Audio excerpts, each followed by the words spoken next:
Hello friends, आपका बहुत बहुत स्वागत है मेरे चैनल वनस्पति ज्ञान पर। फ्रेंड्स, आज मैं आपसे ऐसी औषधि के बारे में बात कर रही हूँ जो हर घर की किचन में सभी के यहाँ मिलती है और वो पूजा पाठ, धार्मिक संस्कारों सभी में इसका प्रयोग किया जाता है।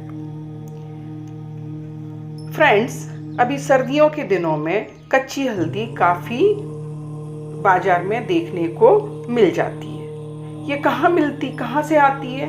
ये एक पौधे की जड़ में लगती है, उसका नाम भी हल्दी का पौधा होता है और उसको फिर उबालकर और सुखाकर इसे हम प्रयोग में मसाले की तरह से लेते हैं। फ्रेंड्स, आपसे मेरी रिक्वेस्ट है कि आपने अगर मेरा चैनल सब्सक्राइब नहीं किया है तो प्लीज़ सब्सक्राइब ज़रूर कर लें और अगर आपको वीडियो पसंद आती है तो एक लाइक भी ज़रूर ही दे दें। फ्रेंड्स, सर्दियों के मौसम में हल्दी का सेवन काफ़ी मात्रा में देखने को मिल जाता है। हल्दी, जिसका वानस्पतिक नाम है करक्यूमा लौंगा, और अलग अलग भाषाओं में से अलग अलग नाम से जानते हैं, जैसे हरिद्रा, हरदी, हल्दी, हलद, अरिसिन, हल्दा, मंजल, पाम्पी, हलुद, मन्नाल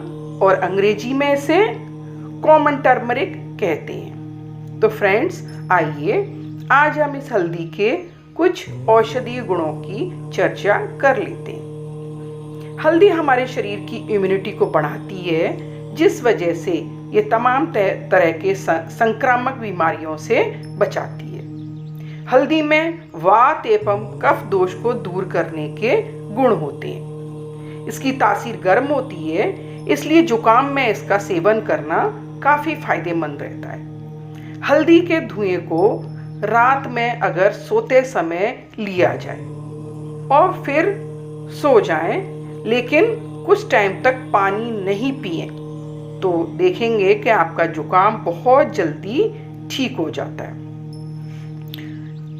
पायरिया की समस्या में भी हल्दी काफ़ी फायदेमंद होती है। इसके लिए हमें क्या करना है कि सरसों के तेल में हल्दी को अच्छे से मिक्स कर लेना है और उसके बाद उस पेस्ट की मसूड़ों पर मालिश करनी है तथा गर्म पानी से कुल्ला करना है।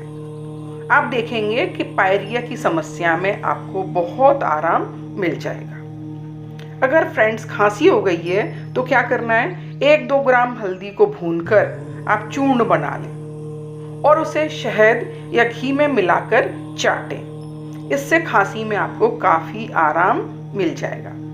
इसमें भी आपको ध्यान रखना है कि आपको पानी नहीं पीना है। अगर आपको पीलिया हो गया है तो क्या करना है, या किसी को भी हो गया है तो 5-10 ग्राम हल्दी चूर्ण को मट्ठे या छाछ में दही में मिलाकर सुबह शाम इसका सेवन करते हैं तो पीलिया की समस्या में बहुत ही लाभ मिलता है।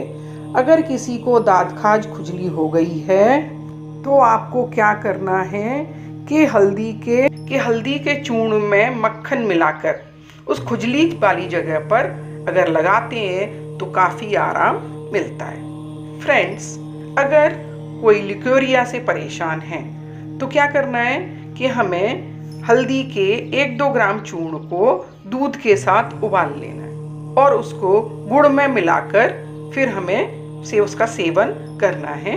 इससे जो लिकोरिया की समस्या है उसमें बहुत जल्दी आराम मिल जाएगा। पेट दर्द होने पर 10 ग्राम हल्दी को 250 ग्राम पानी में उबाल लें और उसमें गुड़ मिलाकर अगर हम पीते हैं तो पेट दर्द की समस्या में काफ़ी आराम हो जाता है।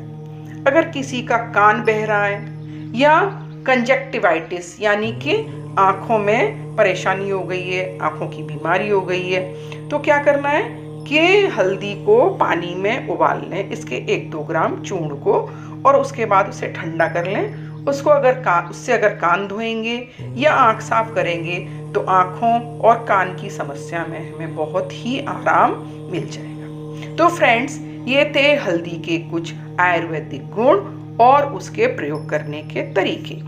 आपको भी अगर ये कोई परेशानी है तो आप हल्दी का इस तरह से प्रयोग कर सकते हैं और आप काफ़ी लाभ उठा सकते हैं। फ्रेंड्स, आपको अगर मेरी ये जानकारी पसंद आई हो तो प्लीज़ सब्सक्राइब करें और ज़्यादा से ज़्यादा लोगों को शेयर करें। Thank you.